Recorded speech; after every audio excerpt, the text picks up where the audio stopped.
C'est le numéro... À Cuillé aussi, on a une fanfare. Pardon? Et à Cuillé aussi, on a une fanfare. Ah d'accord.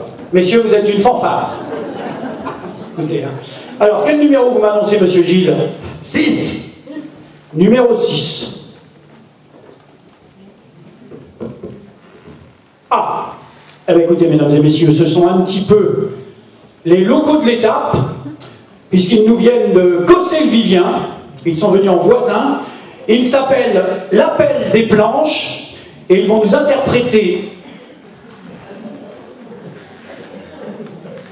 Ils vont nous interpréter l'Avare de monsieur Molière. Sous vos applaudissements, l'Appel des Planches.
Charmante Élise, vous devenez mélancolique avec moi? Après toutes les obligeantes assurances que vous avez eu la bonté de me donner de votre amour, je vous vois soupirer, hélas, au milieu de ma joie. Est-ce du regret, dites-moi, de m'avoir fait heureux?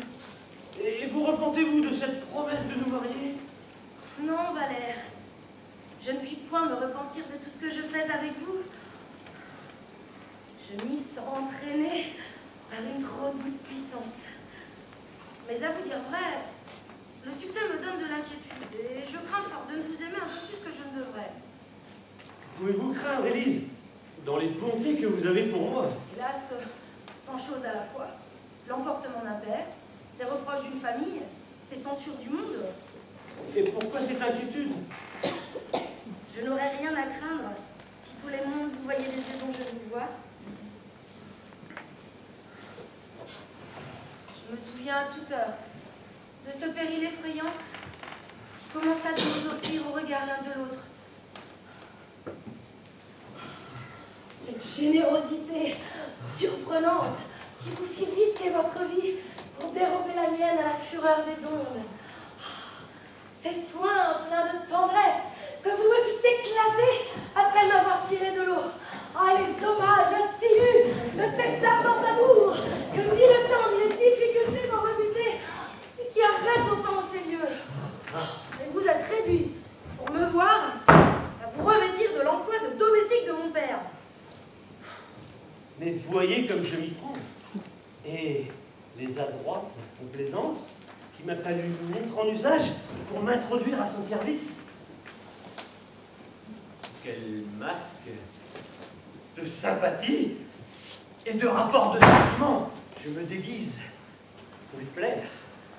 Et quel personnage je joue tous les jours avec lui afin d'acquérir sa tendresse. J'y fais des progrès admirables et je me rends compte que pour gagner le cœur des hommes, il n'y a point de meilleure voie que d'approuver leurs maximes, encenser leurs défauts et applaudir à ce qu'ils font. La sincérité manque un peu au métier que je fais. Mais lorsqu'on a besoin des hommes, il faut bien s'ajuster à eux. Et puisqu'on ne peut les gagner que par là, Ce n'est point de la faute de ceux qui flattent, mais de ceux qui veulent être flattés.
Montre-moi tes mains.